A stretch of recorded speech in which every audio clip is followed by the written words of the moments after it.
مسجد نبوی میں سیدنا عمر رضی اللہ تعالیٰ عنہ اور بہت سے صحابہ کرام تشریف فرما ہیں۔ بہت سے فریادی اور مظلوم موجود ہیں اور انصاف فراہم کیا جا رہا ہے۔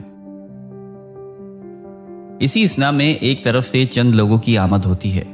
کیا دیکھتے ہیں کہ دو جوان ایک خوبصورت جوان کو پکڑ کے لا رہے ہیں۔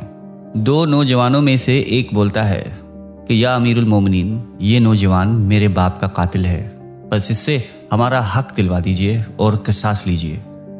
دوسرا کہتا ہے کہ اس نے ہم دونوں کے بوڑھے باپ کو قتل کر دیا ہے، بس اس سے قصاص لیا جائے۔ یہ سن کر تمام حاضرین اس جوان کی طرف دیکھنے لگتے ہیں۔ آپ رضی اللہ تعالیٰ عنہ نے ملزم سے کہا کہ تم ان دونوں کا الزام سن چکے ہو، اب تم اپنی صفائی پیش کرو۔ ملزم نے فرمایا کہ یا امیر المومنین، مجھے غصہ آ گیا تھا، بس میں نے ایک ہی پتھر اسے کھینچ کے مارا اور ان کا باپ مر گیا۔ آپ رضی اللہ تعالیٰ عنہ نے کہا کہ افسوس، تو تم مجرم ہو، یعنی تم نے قتل کیا ہے، کیونکہ تم نے خود اعتراف جرم کر لیا ہے، بس قصاص لازم ہوا، اب تمہاری جان نہیں بچ سکتی۔ نوجوان مجرم نے سر جھکا کر کہا کہ مجھے دین اسلام کے قانون اور خلیفے کے فیصلے سے انکار نہیں ہے، لیکن ایک آنت چاہتا ہوں۔ آپ رضی اللہ تعالیٰ عنہ نے کہا کہ کہو کیا چاہتے ہو، تمہاری درخواست پہ غور کیا جائے گا۔ جوان نے کہا کہ امیر المومنین، میرا ایک نامولود بھائی ہے جو بھی چھوٹا ہے۔ والد مرحوم نے اس کے واسطے کچھ سونا چھوڑا ہے جو میرے قبضے میں ہے، اور میں نے اسے ایک جگہ دفن کر رکھا ہے۔ یہ راز میرے سوا کسی کو معلوم نہیں ہے۔ آپ رضی اللہ تعالیٰ عنہ نے پوچھا کہ پھر تم اس کے متعلق کیا کرنا چاہتے ہو؟ نوجوان نے فرمایا کہ ظاہر ہے کہ وہ سونا حقدار کے پاس نہ پہنچا تو روز قیامت مجھ سے پوچھا جائے گا۔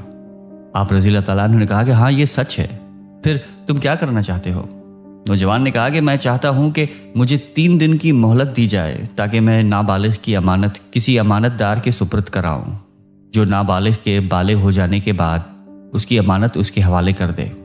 یہ سن کر آپ رضی اللہ تعالیٰ عنہ اس بارے میں غور کرنے لگتے ہیں اور دیگر صحابہ کرام بھی سوچنے لگتے ہیں۔ آپ رضی اللہ تعالیٰ عنہ نے فرمایا کہ اے نوجوان، تمہیں اس کام کے لیے 3 دن کی مہلت دی جا سکتی ہے، بشرطیہ کوئی معتبر آدمی تمہاری ضمانت دے دے۔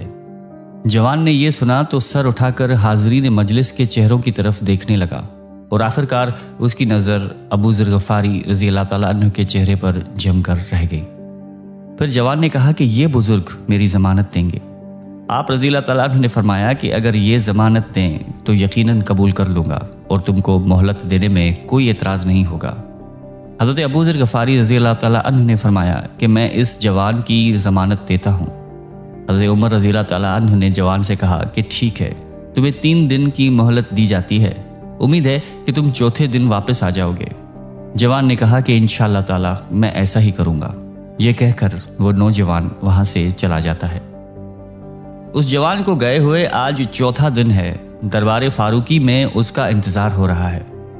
حضرت ابو ذر غفاری رضی اللہ تعالیٰ عنہ بھی خلیفے کے سامنے بیٹھے ہیں۔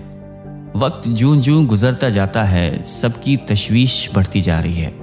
اس نوجوان کے بارے میں باتیں ہو رہی ہیں، ایسا حسین و جمیل نوجوان اور پھر قاتل، کیسی عجیب بات ہے، اور ایسے شخص سے وعدے کی تکمیل کی کیا توقع؟ ابو ذر نے دور اندیشی سے کام نہیں لیا۔ خدا خیر ہی کرے گا، یہ اس نوجوان سے واقف ہوں گے، تبھی تو انہوں نے ضمانت دی۔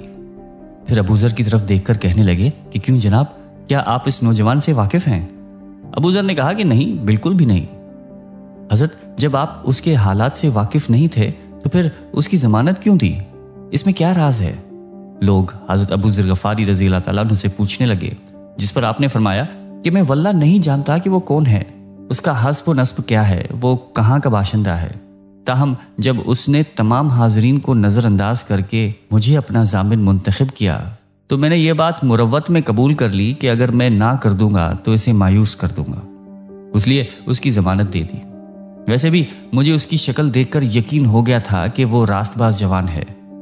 ایک صحابی نے اٹھ کر کہا کہ عجیب بات ہے، وقت جس قدر زیادہ گزرتا جا رہا ہے، حاضرین کی پریشانی بڑھتی چلی جا رہی ہے۔